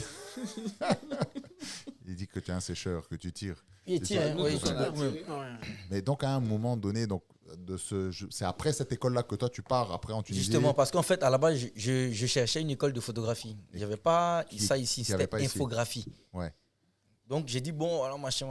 Après, on essaie de faire, tu vois, tu te lances. Et tu vas en Tunisie. Je vais en Tunisie, je me retrouve en Tunisie. Sinon, à la base, on cherchait Campus France, on fait Access Canada, machin. Finalement, c'est en Tunisie. Ouais. Parce que là, il n'y a pas de visa. Mais pourquoi, à ton avis, ils n'ouvrent pas beaucoup de programmes comme ça pour les étudiants ici. Ivoiriens? Ouais. Non, en fait, c'est même les parents. Ici, en 2011, tu l'as dit, tu veux être photographe là. T'imagines devant les mairies en train de faire les photos là. Ceux qui mettent les photos par terre là. C'est comme ça qu'ils vont en fait. Tu dis 2011, moi je pense que même jusqu'à aujourd'hui, il y a encore une majorité de familles qui va dire je vais être photographe, on va dire ça ne nourrit pas son nom. Voilà. Donc il faut vraiment qu'une personne, bien qu'un de tes proches, te prouve, voilà, pour te montrer que oui, il y a de l'argent dedans pour que tu fasses. Sinon, à la base, les gens s'en foutent. Hein. Ouais. C'est comme ça que ça fait. Donc, quand je suis revenu de quoi là même de Tunisie, non, ouais. Quand je suis revenu de... Non, déjà, quand tu allais en Tunisie. Pourquoi je suis parti Quand tu allais en Tunisie, déjà. Donc, quand je suis parti, c'est comme si... Pourquoi tu allais en Tunisie? C'était non? Pourquoi non? Oui. C'est dit en fait. Donc, c'était vraiment pour les études en photo, comme il n'y avait pas... Tu n'avais pas d'autre choix que la Tunisie? Non, c'était déjà on est en fin juin, il y a juillet, août et en septembre il y a la rentrée. Vacances scolaires. Voilà, donc on fait les différents dossiers pour là-bas, on voit que sans le seul pays, sans le visa qui est rapide, ça va être la Tunisie. Ça va être la Tunisie. Et les démarches administratives sont... Voilà, ça va être la Tunisie. Donc j'ai dit bon, là on est sur le coup, moi c'est pas mon problème. Moi je vais juste faire la photographie et puis voilà. Tu arrives à convaincre les vieux que tu veux partir en Tunisie. En fait, eux ils ont été convaincus déjà même depuis fin 2012, début 2013. C'est pour ça qu'ils m'envoient ESMA. Parce que mon papa il est vice-doyen à l'université de Cocody. Donc lui là, c'est le droit, c'est le voilà. Donc il fait tout. Moi j'ai un bac A2. Il faut que tu ailles faire le droit. En m'orientant d'abord à Boaké, il fait tout pour m'envoyer à l'université ici, donc d'Abidjan. Maintenant, moi, en plein coup, en amphithéâtre, moi, je pense, j'ai un client qui je dois faire un shooting. Donc, dans ma tête, je me suis dit, trop loin de ma tête, en tant qu'artiste. Tu vois, donc, ça mélange, je me suis dit, artiste dans ma tête déjà. Donc, mon vieux, il y avait une structure de la place de communication qui avait lancé un magazine pour les jeunes, hein, comme Swag Magazine, tout ça. Et les gars me prennent pour être le photographe. Donc, ils me payent par mois. Donc, on ne voit pas qu'ils me demandent. Quand ils sont venus, parce que j'ai dit qu'il fallait l'autorisation. Parentale. Autorisation parentale. Autorisation parentale. C'est ça, non? Oui, autorisation parentale. J'étais mineur à l'époque. Non. Mais si, non? Si, autorisation parentale. Et ça dit non, 20 ans. Oui, ça. Autorisation parentale. Donc, ils viennent, ils voient, c'est des gars... La majorité au Côte d'Ivoire était, il n'y a pas très longtemps, 21 ans. 21 ans. Donc, je n'avais pas encore 21 ans. Donc, le gars vient ici, il me dit que voilà, il va toucher 90 000 pour une photo d'affiche chaque mois, un truc comme ça. Donc, moi, me dit, mais attends, c'est quoi ça? Sérieux, hein? Tu as fait une seule photo, tu as posté la pire, donc à 10 000. Je ne comprends pas, c'est quoi en fait? Maintenant, quand il y a des événements, il y a des trucs, ça compte. Donc, ça pourrait aller à 170 000. Donc, imagine-toi, dans 170 000 comme ça, juste pour faire des photos. Non, toi, tu dis comme ça, mais il y a un travail. Non, je parle de mon papa. Oui, c'est dit qu'un photographe, pour lui, ça, en fait. Pour lui, tu as tiré une photo voilà. comme n'importe qui donc, peut tirer une photo. Donc, comme je dis comme ça, c'est par rapport à lui-même. En fait. C'est dit que, bon, comme ça, ils vont donner 170 000. Il a fait quoi de bon? Parce qu'ils se disent que les photographes, tu sais, il y a un mariage. 170 000, c'est l'argent. Hein. Oui, justement. Là, ça l'étonne maintenant. Il comprend que 170 000 pour juste l'affiche d'un magazine. Parce qu'il ne voit pas le côté, le business qui est en bas. Mais c'est une affiche. Mais cette affiche va être vendue à. Le livre, le magazine va être vendu à 2 000 francs. Ouais, puis il y a plusieurs exemplaires. Il y a aussi, plusieurs exemplaires, il y a 1000 ouais, exemplaires, 500 exemplaires. Donc, ils ne voient pas tout ça, ils voient juste l'effet de faire crack placé. Donc, ils ne comprenaient pas. Donc, à force d'avoir certains contrats de ce genre, il a dit, bon, on dirait que ça peut vraiment donner. Donc, c'est-à-dire que si tu fais une formation, ça va te donner plus. Donc, c'est comme ça que je me suis retrouvé en Tunisie. Ok. Tu vois, c'est ça. C'est ce qui a fait que je me suis retrouvé en Tunisie. Maintenant, je quitte là-bas, je reviens. Pourquoi tu reviens? Je reviens après mes 2 ans. Là, j'explique, je reviens après mes 2 ans en 2016. En 2016, je devais faire une période de stage, ici même, à Trècheville, ici, une période de stage. Je vais faire la période de stage. Je me rends compte que le fait que je sois parti faire des études là-bas, ça m'a fait perdre des marchés ici. Des personnes, par exemple, qui n'ont pas fait de formation, qui ont une agence, me voient aller faire la formation, ils reviennent pour faire stage. Non, d'accord, on fait le stage, mais on ne pourra pas signer pour dire que tu as arrêté ici. Sauf si tu veux signer un contrat à long terme avec nous en même temps. Ils m'ont fait ça déjà parce que j'ai fait 2014-2015 et 2015-2016. Ils veulent te garder ici. En 2015, ils m'ont fait ça déjà en même temps. J'ai pas accepté. Donc, la 10e année, c'est plus ou moins comme si on dit ton fermé, en jargon ivoirien. Oui. Donc, ils essaient de te masquer un peu. Jean-Louis pense qu'il est trop loin, quoi. Ils pensent que pour rien comme ça, ils ont commencé à me. La méchanceté gratuite. Méchanceté gratuite. Donc, je pense qu'ils auraient dû proposer les Biscrème et les Yoplait. Tu vois. Cet épisode-là, on va l'appeler Yaourt. Yaourt de biscuit. Il faut montrer, faut mettre la photo de William en Shook Knight. En Shook Knight. Donc, tu vois, donc ils font ça te déçoit un peu. Et pendant ce temps, tu commences à faire des vidéos donc, où tu te dis que tu es ton seul maître en vidéo et en photographie.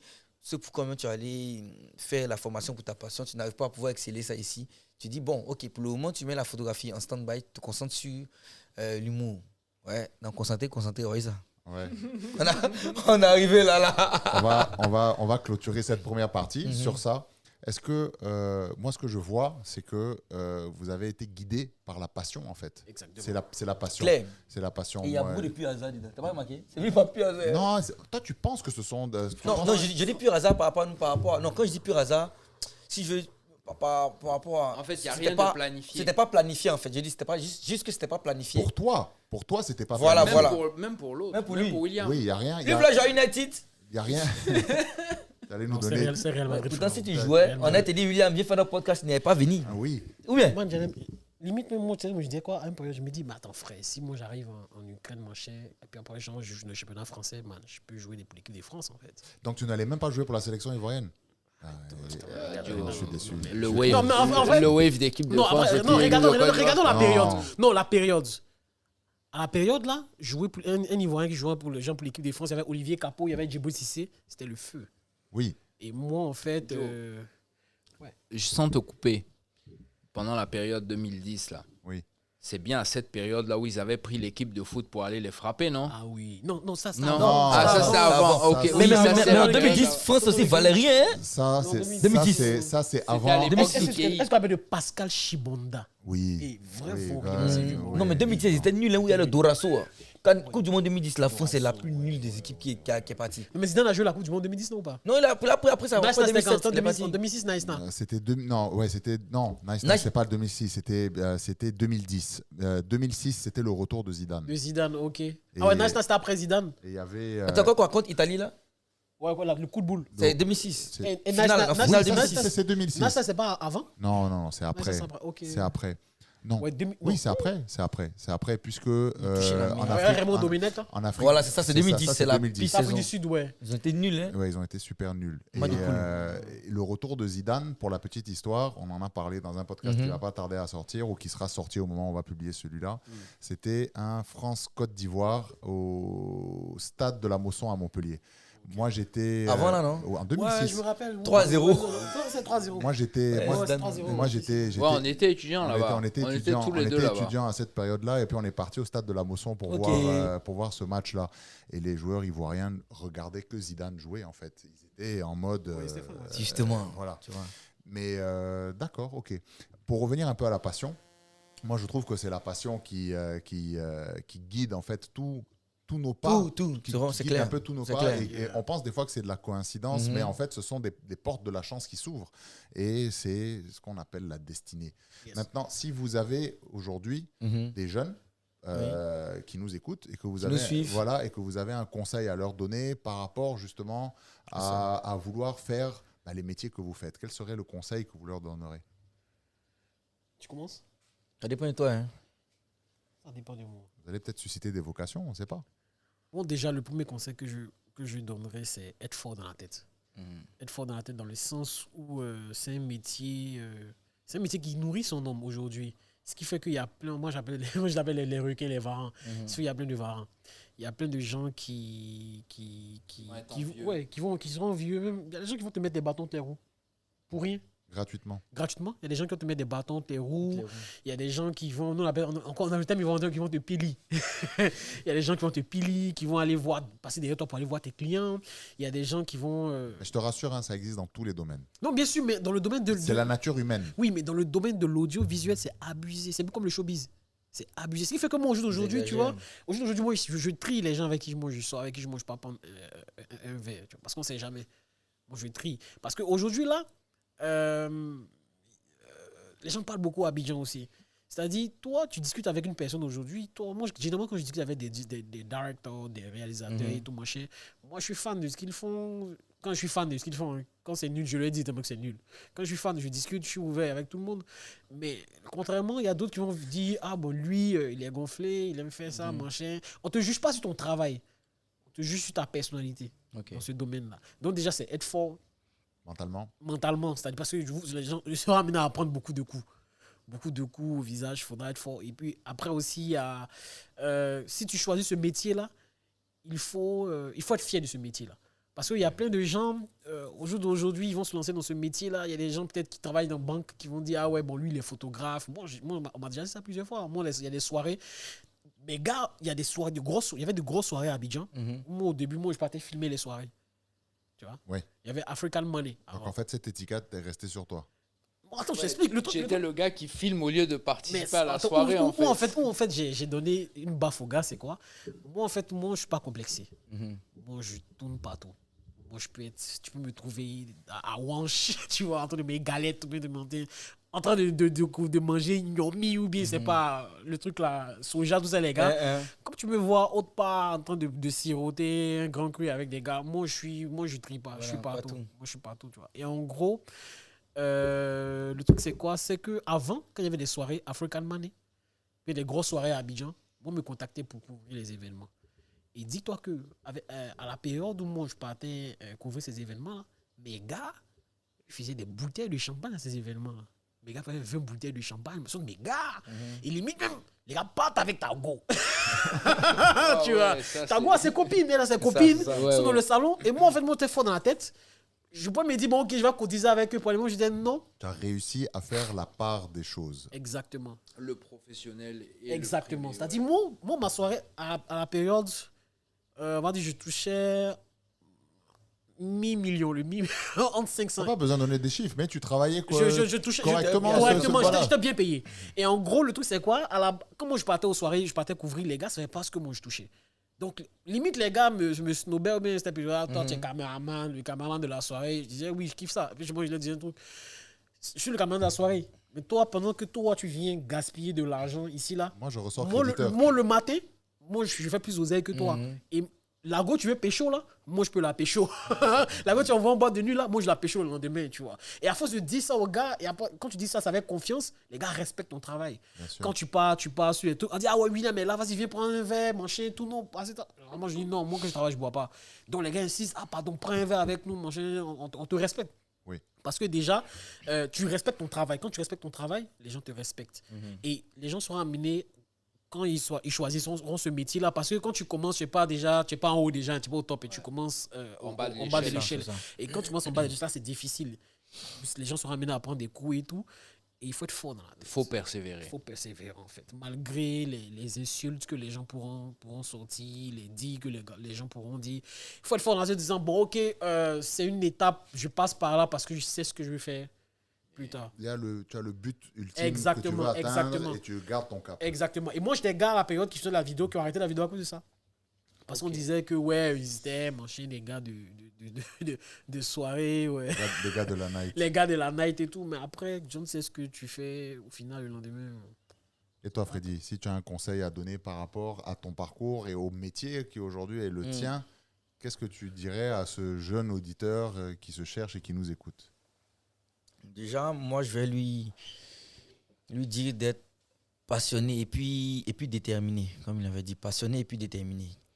Parce que quand tu es passionné, c'est-à-dire que tu n'as pas l'impression que tu te forces à faire quelque chose. Tu fais quelque chose que toi-même tu aimes. Exactement. Maintenant, quand tu es déterminé et tu n'es pas prêt à abandonner. Donc, si tu as réussi à mélanger les deux, là, non, tu es trop au top. Parce que moi, je me rappelle bien au début, dans les vidéos que je faisais sur Twitter, là, c'est le réseau social qui insulte, qui dénigre le plus. Yeah. C'est là-bas que j'ai commencé. Twitter, c'est une jungle. C'est une jungle. Mais tiens-toi bien, j'ai 330 000 abonnés sur Twitter. C'est-à-dire qu'il n'y a qu'une seule personne qui est devant moi sur Twitter, moi qui ne suis plus trop actif, c'est Didi B. Alors, c'est lui qui est le gars en vogue du moment dans toute l'Afrique francophone. Surtout en ce moment. En ce moment, sur Twitter. Le réseau où les gens m'ont le plus insulté pour dire que tu es le plus nul des comédiens, ne fais plus. Et toutes ces personnes-là me suivent, là actuellement. Pourquoi? Parce que le fait, même s'ils t'aiment, ils m'ont tellement dénigré que même si les vidéos de maintenant ne leur plaisent pas, le fait de savoir que le gars n'a pas abandonné et il a amélioré ce qui ne passait pas. Hein? Donc, ce qui ne passait pas en 2016, 2017, il a amélioré jusqu'en 2022, 2023. Là, les gars sont obligés de suivre. C'est une implication. Donc, voilà. Donc, en fait, ce que tu recherches quand tu es artiste, là, c'est le respect, pas l'amour. Juste le respect. Les gens t'aiment par rapport à ça. Moi, j'ai dit, je déteste Cristiano Ronaldo. Mais ils sont obligés de le respecter pour ce qu'il a fait. Il y a des gens aussi qui n'aiment pas l'autre, mais ils sont obligés de le respecter. Quand tu as le respect, tu as tout ce que... Le petit, là. Non, c'est pas le petit. C'est pas le petit, le meilleur joueur de l'histoire. Le meilleur joueur de l'histoire. Je te provoque. Voilà, ok. Moi aussi, je le respecte. Voilà, tu as vu? Donc, c'est un peu comme ça. Donc, c'est vraiment d'être déjà super passionné et puis d'être déterminé. Et ne pas, pour ceux qui commencent, ne pas, parce qu'il y en a qui peuvent être là et puis ils disent par exemple, moi je suis fan de. Bon, j'ai dit moi par exemple, il est fan de moi par exemple, il vient de commencer, lui, il est tout. Lui, il a 1 million d'abonnés, il a tant. J'ai dit un truc, si tu as que 10 000 abonnés, c'est que tu mérites que 10 000 abonnés pour le moment. Pas pour ton contenu, hein, mais pour ton comportement, même ta personnalité. Parce que là, il y a un certain nombre d'abonnés là, que tu as là, la pression là, ça te fait soit. C'est pour ça que les gens qui sont surpris par le succès là, ça ne dure pas. Ou quand ça dure, ils font d'autres choses qu'ils n'arrivent même pas à maîtriser. Ils n'arrivent même pas à maîtriser parce que les gens veulent arriver. C'est-à-dire que moi, il me voit moi comme ça, non? Lui, il a commencé. Il a dit, bon, enfin, non, il veut faire comme il fait presque la même vidéo, il met, sa vidéo fait 1000 vues. Et puis il est dessus. Il dit, non, c'est qu'il ne va pas réussir, c'est fini comme ça. Alors qu'il ne sait pas que moi aussi, j'ai été dans le même cas que lui. J'ai essayé, changé de style. J'ai trouvé qu'après 6 ans, 5 ans, je finis par avoir le style que je veux. Quand tu as le style que tu veux, là, c'est fini, ça ne fait que couler seulement. Il y a beaucoup de gens, quand ils prennent des modèles, ils voient le modèle en haut de la montagne. Voilà, il ne faut pas prendre en bas. Ils voient le modèle en haut de la montagne, donc ils ne voient pas, ils voient pas tout le chemin que tu as parcouru pour arriver là. Mais la manière dont tu parles, ça veut dire que tu as été... tu es passé par un moment difficile quand tu as eu un certain nombre d'abonnés. Moi, j'aimerais rebondir sur ce que tu as dit là. En fait, à une période, je pense qu'il a mis sur les réseaux sociaux qu'il vivait une dépression. Et moi, en vrai, d'un œil extérieur, lui, c'est une star. Il a des millions d'abonnés et tout. Et moi, en fait, je me dis, mais comment les gars, ils font lorsqu'ils ont des commentaires négatifs, tu vois, sous le post? Il faut être fort dans la tête, tu vois. Et lui, à une période, c'était abusé. Et il a même raconté qu'il faisait des dépressions. Moi, j'aimerais qu'il parle plus ou moins de s'il veut. Moi, je n'étais pas au courant de ça. Hein. C'est juste la manière, c'est la manière dont tu as parlé. Tu as été à un moment donné, ça t'a submergé. C'est-à-dire que tu t'es laissé déborder par certaines choses. Donc, tu t'es un peu perdu sur ce qui te guidait pour pouvoir arriver en haut de la montagne. Ouais, c'est ça. Mais en fait, c'est même pas ça. C'est comme si tu veux, dans le domaine dans lequel on est, si tu penses que pour la Côte d'Ivoire, je suis sur la montagne quand même, je suis dans les nuages même. Maintenant, quand tu penses à l'échelle internationale, là, tu commences à monter un peu. Ouais. Tu vois? Donc, tu n'es pas encore arrivé. Mais pour ici, terre à terre, puisque pour être pour ici, c'est là-bas. Maintenant, quand tu es là-bas, tu restes dans ta zone de confort. Et cette zone de confort-là, il y en a soit qui ne parlent pas, ils restent dans leur coin, gagne l'argent, c'est tout. Et puis à toi maintenant qui pense à certains objectifs, certains prix, certaines récompenses que tu vas avoir, tu te dis tu dois faire pour aller dans cet autre monde-là. Maintenant, après, il y a ta passion, mais il y a d'autres choses même, que ce soit dans la famille, que ce soit avec les amis, que ce soit la perte d'une personne proche, une personne chère, tout ça, ça joue beaucoup. Donc moi qui avais une habitude de sortir 3 vidéos par semaine. Ce qui est énorme. Des vidéos qui atteignent minimum 700 000 vues en 2020, à cause de Covid. Là. 3 vidéos par semaine. 3 vidéos par semaine. 3 vidéos par semaine. C'est un gros travail. Pendant plus de 7 mois. Waouh. Bravo. Le Covid fini, tu recommences même maintenant 2 vidéos par semaine. N'oubliez pas, il y avait le coup-feu. Hein. Ouais, c'est Justement, Oui. tout fait donc tout le monde à la maison, donc 2 vidéos par semaine, 2 vidéos par semaine. À un moment, tu viens à 1 vidéo par semaine. Des gens qui deviennent fans de toi. C'est là que j'ai eu le plus d'abonnés. Ils sont fans de toi parce que tu faisais 3 vidéos par semaine. Ouais, Ils disent, d'abord, il est tombé. Il fait maintenant 1 vidéo par semaine, il est tombé. Oh, ils savent pas que j'ai juste saisi ce moment-là. C'est que tout le monde à la maison pour enchaîner et puis mettre des trucs de bonne qualité. Tu vois? Tu as changé ta façon de travailler. Ma façon de travailler. Maintenant, après, quand le Covid passe, c'est plus pareil. Il y a d'autres Il y a activités, d'autres activités sur le terrain et tout ça. Donc, tu dois revenir maintenant comme ça. Déjà, les gens, ça commence à énerver déjà des gens. Ça, c'est un. De deux, maintenant, tu fais un contenu. Un moment, tu dis, bon, je vais penser à faire un court-métrage, mais à faire un autre style. Non. Nous, ce que nous, on aime là, faut faire ça. On veut pas que tu chantes. On veut que tu restes. Ça fait rire, mais après, c'est cool. Ouais. Mais à un moment, maintenant, quand tu as d'autres problèmes personnels qui font que tu n'as même pas envie de poster une vidéo sur Internet, tu veux rester dans ton coin. Je comprends. Et maintenant, ils viennent te dire maintenant, ah, il est tombé là, il est plus inspiré. Oh, vraiment, lui, il a rien là. Il a dit, il peut faire quoi de bon? C'est fini, ça. Il n'a plus envie de faire truc. Au point où tout ce qui est placé dans le produit ne me disait plus rien. Moi, je voulais juste être à la maison, tranquillement, de mon truc. Mais je me suis rendu compte. Ça commence à t'affecter. Voilà. Donc maintenant, parce qu'il y avait d'autres soucis qui rentraient, je ne voulais même plus faire quelque chose. Mais tu restes bloqué dans ce truc-là. Tu dois forcément sortir des vidéos. Et à un moment, c'est comme si en fait, tu ne travaillais pas. C'était plus maintenant une passion. Hein. Là, c'était maintenant un travail normal. Tu dois leur donner. Ça devient un job. Tu dois leur donner ce qu'ils veulent. C'est fini. Donc, tu ne fais pas ça, on passe à autre chose. Et là, maintenant, tu te rends compte que tu ne sors pas quelque chose pendant 2 semaines. Automatiquement, ils vont chez l'autre personne. Donc, tu reviens à la concurrence. Tu viens. Donc, tu te rends compte maintenant, à un moment, tu penses que super. À un moment, il vient de changer de déguisement. Merci, super. Donc, tu te rends compte maintenant que tu te rends compte que tu te mets une pression inutile. Je suis désolé, mais on appelle ça une pression inutile. C'est-à-dire qu'à un moment, les 3 vidéos, la personne me disait de mettre 3 vidéos par semaine. Mais je mets 2 vidéos. C'est comme si j'ai mis lundi, mercredi, vendredi. La semaine que j'ai mis lundi, mercredi, j'ai pas encore mis vendredi, je suis mélangé. On doit tourner, il faut qu'on fasse vite. Tu te rends malade toi-même. Oui. Et puis moi, je crois aussi à un dernier truc. Même pendant la période de dépression, ce qui m'a sauvé moi personnellement, ce qui m'a aidé, je me dis que quand tu arrives à sortir tous tes projets en un laps de temps, c'est que tu n'as plus rien à faire sur la terre. Oui, non, il y a toujours un challenge. Voilà. Donc, si tu n'as plus de challenge, c'est-à-dire que tu as réussi à tout faire en même temps. Tout en même temps. Genre, imagine en 3 ans, William, comme ça, devant Dieu, terre à terre, en 3 ans, tu fais le clip de Drake. Tu gagnes 2 Oscars. Cette année, l'année prochaine, tu gagnes 2 Oscars. Tu gagnes Afrime Award meilleur réalisateur. Tu gagnes en même temps le truc de meilleur acteur d'un autre film. Tu gagnes tout ça en même temps en 5 ans. Des choses qui peuvent te faire en 10 ans, 15 ans. Tu gagnes tout en 5 ans. Là. L'année qui suit, tu ne cherches même plus à gagner un Oscar. Hein.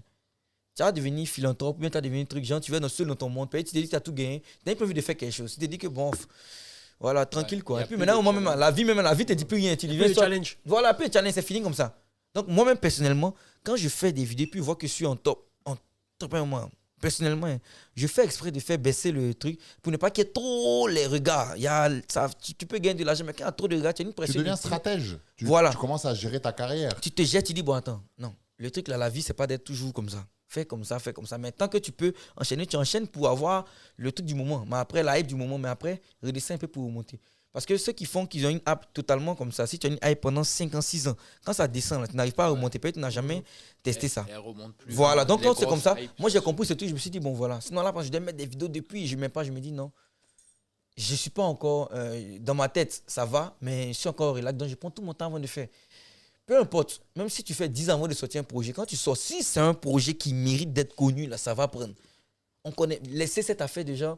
Quand tu es has-been, tu n'as plus revenu. Non. Il ne faut même pas sortir de trucs. Les gens n'ont qu'à tourner. Regarde seulement les actualités, mais à chaque fois que ton projet doit se faire, tu essaies d'améliorer avec les nouvelles actualités qui arrivent. Mais tu sors le projet, ça va te remonter en même temps. Le meilleur exemple, c'est qui? William, Kérosène. Kérosène chantait depuis 2004-2005. Boulevard DJ. Ouais. Il est parti en France pour se chercher là-bas, ça marche. On connaît Arafat, on connaît Kijiva, on connaît tant. Mais son moment est arrivé. Il est revenu en 2015-2016. Ouais, il a persévéré. Lui. Voilà Kérosène. Quand tu dis Kérosène, quel agent? Non, toi aussi, tu as compris Kérosène? 4 ans de carrière seulement. De 2016 à 2020, il est remonté un coup. Pourtant, de 2004 jusqu'à 2016, donc en 12 ans, on ne le voyait plus. Il a dû se réadapter. Juste. C'est juste ça en fait. Donc là, je dis que quand cette période-là s'est passée, là, c'était vraiment pour l'effet de la pression négative, mais il y avait d'autres soucis aussi. Et c'est très, très dur de maintenant dissocier vie de... Ce que disait William. Justement. Tu as le côté pro et tu as le côté amusement. Famille. Exact. À un moment, ça devient très dur, surtout dans mon cas où se faire connaître sur Internet, il faut que tu parles beaucoup de toi, il faut que tu montes toi-même ta propre vie. Donc, à un moment, ça devenait lassant. Donc, j'ai pris ce truc-là, je me suis calmé. Mais ça, là, c'est un conseil qui peut donner. Mais si je donne ce conseil aux jeunes, là, actuellement, ils vont se dire dès le départ, quand ils vont faire quelque chose qui ne passe pas, peut-être vite, genre après 1 mois, 2 mois, ils vont vouloir faire comme. Alors que non, moi, avant, là, les commentaires négatifs, même à présent, je vois un commentaire, ça ne me dit rien. Mais c'est juste quand je ne suis pas bien dans ma tête que ces commentaires-là m'atteignent. Mais quand tu es en tas, tu enchaînes des vidéos, tu es nul, ça ne te dit rien. Ça ne me dit rien du tout. Va sur la page de Beyoncé, va sur la page de Rihanna, il y a des commentaires, on met tu es nul, tu es nul. Ouais. Mais elle a 51 000 commentaires. Il y a 2 000 commentaires qui sont négatifs. Les 48 000, 49 000 là sont positifs. Mais nous, on fait quoi? On se concentre sur les 2 000 commentaires. Oui, pourquoi? Parce que tu veux plaire à tout le monde. Voilà, et quand tu plais à tout le monde, tu plais à personne. Exactement. C'est ça en fait, le problème. C'est génial ce qu'ils disent tous les deux. Parce qu'au final, on se rend compte qu'être artiste, c'est pas si différent que des autres métiers. Oui, moi, dans quel sens? Dans le sens moi, je fais un parallèle, pendant qu'il parlait, je faisais un parallèle. Moi aussi, j'imaginais en fait. Je faisais un parallèle avec le rallye. Mais vas-y, continue. Après, je reviendrai avec mon exemple. Pour dire aux jeunes, aujourd'hui, beaucoup de jeunes pensent qu'il suffit d'avoir un téléphone et puis on va percer. Exactement. Et moi, je vais donner l'exemple de gens que je connais très proches de moi, des jeunes. Ouais, mais regarde, moi, je peux devenir influenceur, youtubeur, c'est ça. Et tout le monde pense qu'il suffit d'avoir un téléphone et puis c'est bon, on perce et ça marche. Alors qu'on se rend compte en écoutant vos histoires respectives que c'est 10 ans de boulot. 10 ans, oui. C'est des galères, c'est des changements. Et c'est comme un métier, en fait, comme les autres. On parlait de ça au début, comédien, machin, que c'était pas vraiment en Côte d'Ivoire, on pensait pas que c'était un métier. Moi, je suis dans l'informatique. Pour atteindre aujourd'hui une certaine expertise en informatique, c'est aussi 10 ans de taf. Et on se rend compte que c'est la même chose. Bien Donc, pour les gens qui nous écoutent, les jeunes qui seraient inspirés par ça, et il y a des gens qui me sont proches, donc j'espère qu'ils vont écouter et qu'ils comprendront. Voilà, c'est un long travail. Ne vous attendez pas à ce que ce soit en un claquement de doigts. Si c'est un claquement de doigts, tant mieux. Ça arrive, il y a des gars qui gagnent au loto et tout. Ça peut marcher, mais ne vous attendez pas à ce que ce soit la majorité. Donc, attendez-vous à galérer, à persévérer. Et si c'est vraiment votre passion, vous y arriverez. Si ça ne l'est pas, ben, malheureusement... Tu sais, dans la période de 2007, 2010, 2011, moi, j'étais j'étais, puisque maintenant je ne le fais plus. Moi, j'étais DJ. Ok. Et il gérait quand même. Et si tu veux, ce qui est rigolo, c'est que je partais des fois animer. Moi, j'étais un des premiers gars, quand je suis arrivé en Côte d'Ivoire, quand je suis rentré en Côte d'Ivoire, j'étais un des premiers gars à mixer tout ce qui était un peu électro. Donc, imagine 2007... 2006, un peu dans tectonique, mais c'était bien après, après la tectonique. Moi, je te parle électro, ce qu'aujourd'hui on écoute quand on voit les gars qui font des concerts. Pardon. C'est ça, les guitares, les machins, tout ça. Donc, si tu veux, c'était pas quelque chose qu'on écoutait ici. On avait pour habitude, lorsqu'on partait dans des endroits, même si tu viens un vendredi ou un samedi, tu viens le vendredi ou le samedi d'après, tu sais à peu près comment le DJ va mixer, quels sons va venir après. C'est-à-dire que les gars ne se réinventaient pas. Les gars remettaient à chaque fois à peu près les mêmes sons sur une période d'année. Et moi, je venais, par rapport à mon taf et par rapport à ce que je peux représenter sur le plan économique, moi, je venais avec ma petite sacoche. J'avais une petite sacoche et j'avais un peu comme cet appareil-là qui est devant nous, ma table de mixage. Tout était en numérique déjà, 2006-2007. Et je partais au Live Star. Donc, j'arrive, tu as le petit blanc, le petit Libanais, qui arrive avec sa petite valise comme ça et qui arrive, par exemple, au Live Star ou bien qui arrivent dans je ne sais plus quelle boîte marchait à l'époque. Je montais dans la cabine DJ, je mixais et les gars s'enjaillaient. Et des fois, tu avais des gars qui montaient, parce qu'à côté du DJ, tu avais toujours un espèce de petit privé qui était un espèce de carré VIP. Les gars venaient voir, mais c'est qui ce gars-là qui est en train d'ambiancer? Il vient d'où et tout ça. Donc les gars s'attendaient à ce que ça soit peut-être un artiste, un gars connu ou un artiste international, machin et tout. Et en fait, chaque samedi ou chaque vendredi, les gars me voyaient venir avec ma petite valise et tout. Et ça a joué plus tard où, comme tu disais, moi je venais par passion, mais je venais pour un job. J'étais payé, j'avais mon cachet, j'étais payé, je venais pas pour ambiancer les gars et puis j'entrais à la je venais pour être payé. Et donc pareil, les gars venaient. Les gars veulent te faire boire, les gars veulent t'inviter, les gars veulent que tu commences à leur passer des sons. Il n'y a rien de plus énervant pour un DJ quand quelqu'un vient et puis te dit, par exemple, joue-moi ça. Mais ce que tu mets là, ça vaut rien, mais joue ça, tu vas voir, ça va te tuer. Les gars vont commencer à danser. C'est là ton programme de base. C'est même pas ça, c'est que... Non, c'est énervant, en fait, si tu veux, quelque part, le DJ peut être artiste. Et ça, c'était un concept que les gars n'avaient pas. Se disaient que, par exemple, forcément, pour que ça bouge, il faut passer les tubes, il faut passer les choses qui font bouger, les derniers sons qui font danser, etc., etc. Alors que moi, je me disais à cette époque-là que quand je venais mixer, je venais raconter une histoire. Et dès l'instant où tu essayes, en fait, d'influencer mon histoire en venant m'embrouiller, en me disant, en passant des sons, etc., etc., tu tuais un peu mon âme d'artiste. C'est ça. Et en 2015, j'ai arrêté de faire ça pour la simple et bonne raison parce que la passion de ça, c'était un peu évaporé et je me retrouve dans ce que tu dis quand tu as un objectif et quand tu as un talent artistique, parce que vous êtes des artistes, vous êtes des vrais artistes. Pour faire ce que vous avez fait, ce qu'on a entendu, les parcours que vous avez fait, vous avez été guidé en fait par comment exprimer votre art. Et dès l'instant où ça est remis en danger et que tu acceptes que quelqu'un puisse te dire à toi ta vie d'artiste, voici comment il faudrait que tu l'amènes, voici comment tu devrais faire, tu es un peu en train de vendre en fait ton âme au diable quelque part. Et j'apprécie ce que tu dis parce que quoi qu'il arrive, tu as ton talent, tu as ta vision. Tu veux exprimer quelque chose, ça peut plaire, ça plaît, ça peut pas plaire, ça plaît pas. Moi, je dis souvent pour rigoler, pour plaire à tout le monde, il faut être une pizza, mais on n'est pas une pizza. C'est ça. Voilà. Même pizza, mais il y a des gens qui n'aiment pas. Oui, même pizza, il y a des gens. Moi, j'aime pas pizza à l'ananas, toi, tu kiffes ça? Pizza quoi? Ananas. Non. Il y a des gens qui kiffent. Non, mais il y a des gens qui kiffent. Ouais, les Américains. Non, mais il y a des gars ici qui kiffent. Pizza Il y a des gens qui ananas, kiffent. c'est Mais quand c'est le même, mieux. Il y a un nouveau truc en Côte d'Ivoire, pizza à la loco. Ils m'ont fait goûter. Non, arrête. Ils m'ont fait Tu as goûter. goûté? Ils m'ont fait goûter. Genre placement de produits, quoi. Non, le malade Mais toi, de ça doit l'influenceur. être comme un show, en fait. Toi. Non, Il y a des tout. produits que tu kiffes pas, tu es obligé de faire genre, ah oui, c'est puissant, ah ouais, nanana. En tout cas, pour cette première partie, oui. Un dernier conseil à nos jeunes auditeurs. Un dernier conseil super important. Donc, c'est ce qu'il faut retenir de la soirée. Si vous allez à une audition et on vous propose Yoplait, Biscotte, refusez. C'est que le contrat n'est pas bon. Quittez-la. Merci d'être resté. On a passé un agréable moment pour cette première partie avec William et Freddy. Et restez connectés pour la deuxième partie. Ciao. Nous allons maintenant vous demander la moitié de la route. Abidjan Talk Live, c'est terminé. On espère que vous avez passé un bon moment. Posez votre bière et reprenez une activité normale. N'oubliez pas de vous abonner sur Apple Podcast, Google Podcast, Spotify et de commenter sur notre profil Instagram. Découvrez de nouvelles actualités et histoires au prochain numéro.